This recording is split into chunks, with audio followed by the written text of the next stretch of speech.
Hi viewers, welcome to Autodesk Inventor. இந்த வீடியோவில் பார்த்தீங்களா கோகோகோலா கேப்போட லோகோ எப்படி இன்சர்ட் பண்ணுறது தான் இதில் பார்க்க போகிறோம். ப்ளஸ் அதோட கிரவுண்ட் பிளைன் வந்து எப்படி யூஸ் பண்ணுறதுன்னு தெரிஞ்சுக்க போகிறோம். சரி வாங்க வீடியோக்குள்ளே போவோம். ஆட்டோடெஸ்க் இன்வென்டரில் லோகோ இன்சர்ட் பண்ணுறதுக்கு டெக்கல் டூல்னு ஒன்று யூஸ் ஆகுது. அதை எப்படி யூஸ் பண்ணுறது அதில் பார்க்க போகிறோம். எந்த லோகோ நீங்கள் இன்சர்ட் பண்ணுறோமோ அது வந்து கூகுள் பேஜில் போயிட்டு டவுன்லோட் பண்ணி வச்சுக்கோங்க. ப்ளஸ் அதை வந்து பேக்ரவுண்ட் எரேசர் பண்ணி வச்சுக்கோங்க. அப்போ தான் கரெக்டாக இருக்கும். இப்போ நான் ஆல்ரெடி டவுன்லோட் பண்ணி வச்சுருக்கேன். அதை எப்படி எடுக்கிறதுன்னு மட்டும் கொஞ்சம் பாருங்கள். இமேஜ்னு ஒரு ஆப்ஷன் இருக்குது. அதை கிளிக் பண்ணிங்களா நீங்கள் டவுன்லோட் பண்ண இமேஜ் இருக்கும். அதை வந்து ஃபஸ்ட்டு சூஸ் பண்ணிக்கோங்க. நான் வந்து டெஸ்க்டாப்பில் டவுன்லோட் பண்ணி வச்சுருக்கேன் பாருங்கள். ஓகே, இது வந்து எரேஸ் பண்ணி வச்சது. இதை அப்படியே கிளிக் பண்ணிடுங்க. அதாவது ஓப்பன் கொடுத்துருங்க. அதை கொண்டு வந்துட்டு ஃப்ரண்ட் பேஜில் வச்சுருங்க. இப்போ அது வந்து அந்த ஆல்ரெடி வரைஞ்ச டயக்ராமுக்கு ஏற்ற மாதிரி மினிமைஸ் பண்ணிடுங்க. அதை அப்படியே கொண்டு வந்து அதை மேலே ட்ரேஸ் பண்ணி வைங்க. உங்களுக்கு எந்த அளவுக்கு தேவையோ அந்த அளவுக்கு ட்ரேஸ் பண்ணி வச்சுருங்க. இது ரொம்ப கரெக்டாக நோட் பண்ணிக்காங்க.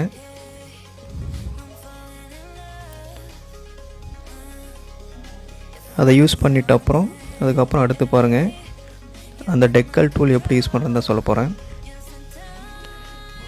ஓகே, இந்த அளவுக்கு இருந்தால் கரெக்டாக இருக்கும். கரெக்டாக ஸ்ட்ரைட்டாக இருக்குதுன்னு எல்லாம் கரெக்டாக செக் பண்ணிக்கோங்க.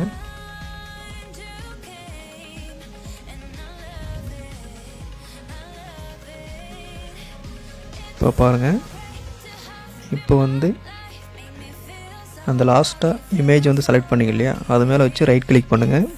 ரைட் கிளிக் பண்ணி லாஸ்ட்டாக ப்ராப்பர்ட்டிஸ் அப்படின்னு ஒரு ஆப்ஷன் வரும். அது வந்ததையும் அங்கே வந்து கொடுத்துருக்காங்க பாருங்கள். யூஸ் இமேஜ் ஆல்பா அப்படின்னு ஒரு ஆப்ஷன் இருக்குது லாஸ்ட்டு. அதுதான் அதோட ஆப்ஷன். அதுக்கு முன்னாடி அங்கே ஒரு 4 ஆப்ஷன் கொடுத்துருக்கான். அதாவது ஃப்ரண்ட்டு, பேக்கு, லெஃப்ட்டு, ரைட்டுன்ட்டு. அதெல்லாம் கொஞ்சம் யூஸ் பண்ணி பாருங்கள். கரெக்டாக வச்சுக்கிட்டு லாஸ்ட் ஆப்ஷன் பாருங்கள் கொடுத்துட்டு ஓகே பண்ணிடுங்க. இப்போ பாருங்கள், அந்த பிளாக் போர்ஷன் வந்து அப்படியே போயிடுச்சு.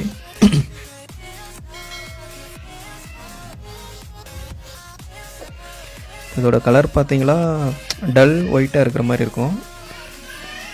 அதை வச்சுட்டு இன்சர்ட் கொடுத்துட்டு அப்புறம் ப்ளஸ் 3D மாடலில் போயிருங்க. இந்த மாதிரி தான் தெரியும். அதாவது கொஞ்சம் டல்லாக இருக்கும். கரெக்டாக ஒயிட்டாக வரத்துக்கு அந்த 3D மாடல் வந்து டெக்கல் டூல் வந்துடுங்க. ஃபஸ்ட்டு வந்து இமேஜ் செலக்ட் பண்ணிடுங்க. ப்ளஸ் அதுக்கப்புறம் அதோட ஃபேஸ் செலக்ட் பண்ணிங்களா உங்களுக்கு கரெக்டாக அந்த நார்மல் ஒயிட் வந்து வந்துடும். இவ்வளோ தாங்க இந்த டூல் யூஸ் பண்ணுறது. ரொம்ப சிம்பிளாக தான் இருக்கும். சாலிட் ஒர்க்கை விட ஆட்டோடெஸ்க் ரொம்ப சிம்பிளாக தான் இருக்குது. அதுக்கு ட்ரை பண்ணுறதுக்கு இதுலேயும் ட்ரை பண்ணலாம். பட் ரெண்டும் சேம் சாஃப்ட்வேர் தான். அதுக்கப்புறம் அதோட வியூவிங்ஸ் போய் பாருங்கள்.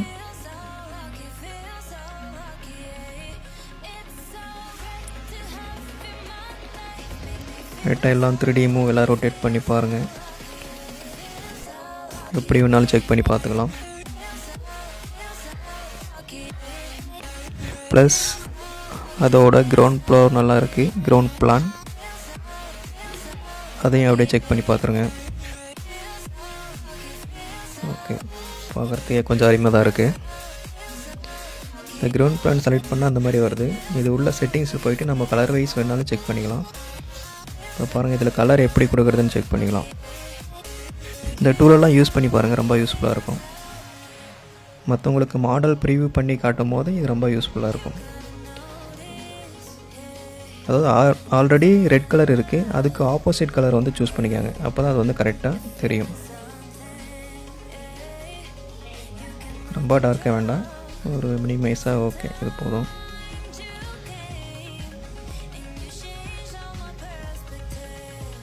ஓகே கொடுத்துட்டு அப்ளை பண்ணி பாருங்கள். அவ்வளோதாங்க இந்த வீடியோ. பார்க்குறதுக்கு கொஞ்சம் சூப்பராக தான் இருக்கும். சரி, டெக்கல் டூல் எப்படி யூஸ் பண்ணுறதுன்னு பார்த்தோம். அடுத்து ஒரு நல்ல வீடியோவில் பார்ப்போம். இதுக்கு முன்னாடி நம்ம சேனலை சப்ஸ்கிரைப் பண்ணலாம், சப்ஸ்கிரைப் பண்ணுங்கள். டவுட் இருந்தால் கமெண்ட் பண்ணுங்கள். உங்கள் ஃப்ரெண்ட்ஸ் அண்ட் ரிலேட்டிவ்க்கு வந்து ஷேர் பண்ணிடுங்க. தேங்க்ஸ் ஃபார் வாட்சிங்.